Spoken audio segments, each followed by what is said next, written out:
Over the last 10 years, I've led FP&A teams at some of the world's biggest companies like Squarespace, Procter & Gamble, and Unilever. During this time, I made countless mistakes, learned from amazing mentors, and discovered what truly separates good FP&A professionals from great ones. In this video, I want to share 10 most important lessons I learned from over a decade of leading FP&A teams, lessons that will help you avoid costly mistakes and fast-track your journey to becoming an elite FP&A professional. Let's start with the first one, which is to succeed in FP&A, people skills matter as much as technical skills. You may think that all that matters in entry-level roles is how good you are at Excel and financial modeling. But if that's all you know, you won't make it past a junior financial analyst role. That's because a financial model or a report is useless if leaders across the company don't take action. And to get people to take action, you need to be able to tell the financial story of the business in a way that's tailored to them. And the fast pace at which AI and automation tools are eliminating number crunching work means that leaders are increasingly expecting FP&A teams to become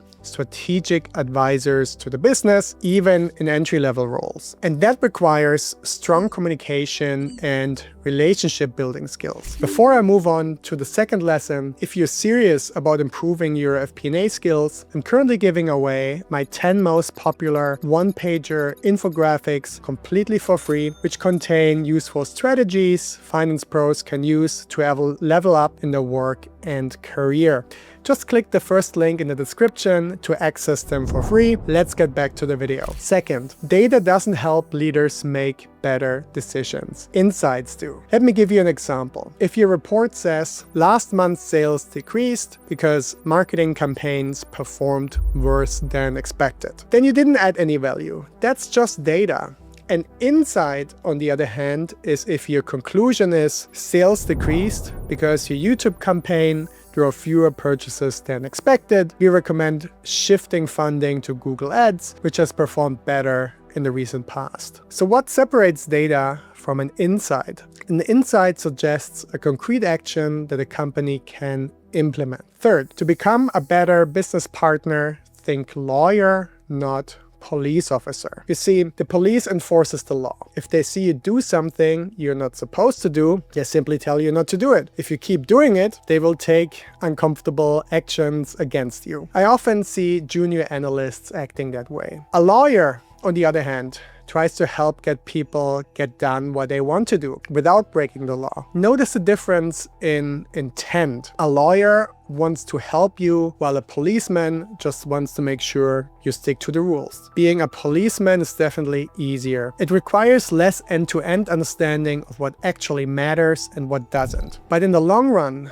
your relationships with your cross-functional business partners will suffer if you always say no to them or immediately escalate when something goes wrong. If you manage to be seen as a lawyer, however, you will continue to deepen your professional relationships, which means your business partners will share more information, which will in turn give you more opportunity to effect positive change and so on. To put that in practice and act like a lawyer, you need to be comfortable with gray areas instead of seeing everything black and white. You need to know that there are rules we can never break, such as accounting rules, but that there also are rules that we can sometimes bend. For example, going overspend in a budget when we know another budget comes in lower and can offset the impact. Fourth, to get a seat at the decision table, start by building trust. See, to add value with our analysis, we need to be informed about the decision before it's made. And we need to be given the data we need to analyze the decision. But that requires trust of our cross-functional business partners. Because if they give us this information, then we could use it against them and cut the budget of their new favorite ambitious project. But without data, we can't show them that we can actually do more than cut budgets and help them get the project to a point where it's financially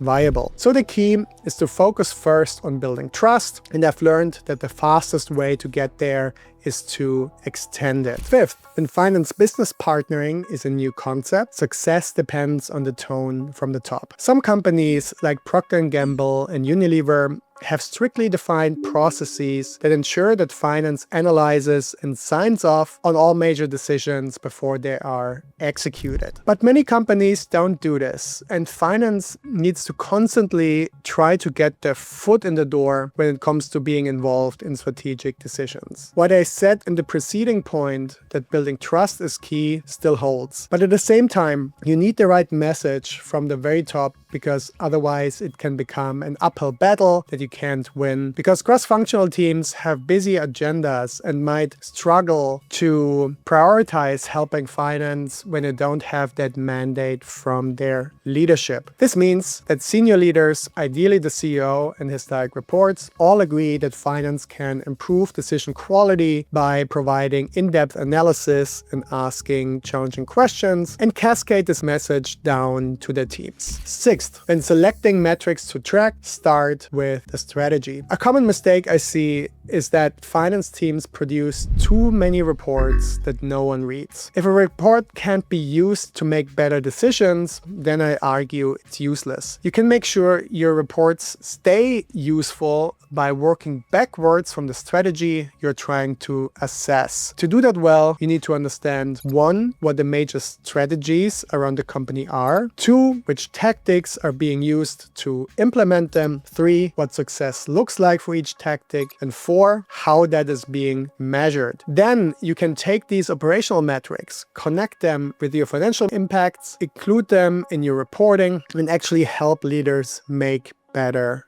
decisions. 7, when people don't act as you hope they would, look at incentives. At the beginning of my career, I was sometimes baffled by why people with much more experience than me make seemingly silly decisions, like refusing to reduce a sales forecast or spending more money on things that obviously don't have a good return. I learned that people act in line with incentives. If the boss signaled that taking down the sales forecast means admitting that they don't believe in it themselves, then they won't take the forecast down. And if people get a certain budget increase every year to account for inflation, then they are incentivized to spend every last cent, because this year's spending will be the basis for next year's budget, and no one wants to have to deal with a reduced budget. By the way, if you wonder what prevents people from making these silly spending decisions, create each budget from the bottom up based on what teams want to achieve and how successful that's likely to be, not based on adjustments that are tied to the previous year's actuals. 8th, the value provided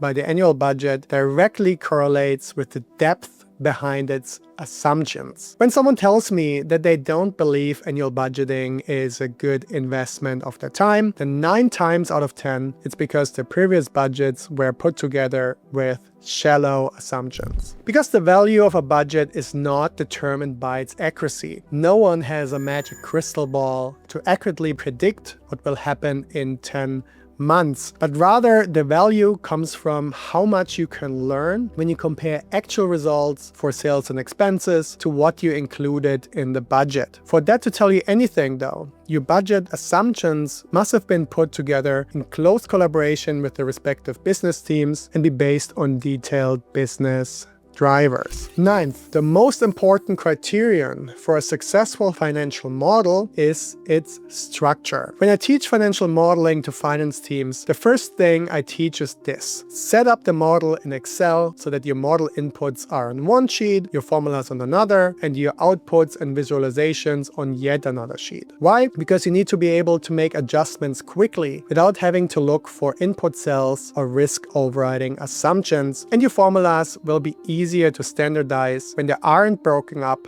by input cells, which reduces your surface area for mistakes. 10th, the more uncertainty in the assumptions, the simpler your financial model needs to be. When your forecast accuracy suddenly drops because the business environment just became more uncertain, the last thing you should be doing is adding more complexity to your model. Yet, that's exactly what I see many finance teams do, trying to outsmart complexity that backfires. Rather, do the opposite. Peel back the layers of assumptions in your model and analyze their accuracy until you find those that still hold. Then build your model around them and only add additional layers of complexity once you established a process to track results and learn from them. Why does this work? Because the only way to improve forecast accuracy is to learn from variances, whether you're using an algorithm or human judgment to create those projections. And it's difficult to learn from variances if there are too many layers in your model. These are the 10 most important lessons I learned from leading FP&A teams for over a decade. I really hope these lessons will help you improve faster than I did and with fewer mistakes along the way. Now, if you want to dive deeper into mastering FP&A, I've packaged my 10 most popular infographic one-pagers that break down essential FP&A concepts into easy to understand visuals. And you can get them all for free by clicking the first link in the description. These cover everything from forecasting techniques to business partnering strategies, the same frameworks I've used to train teams at Google, Lowe's, and Merck. So again, click the first link below to get these one-pagers. Thanks for watching, and I'll see you in the next video.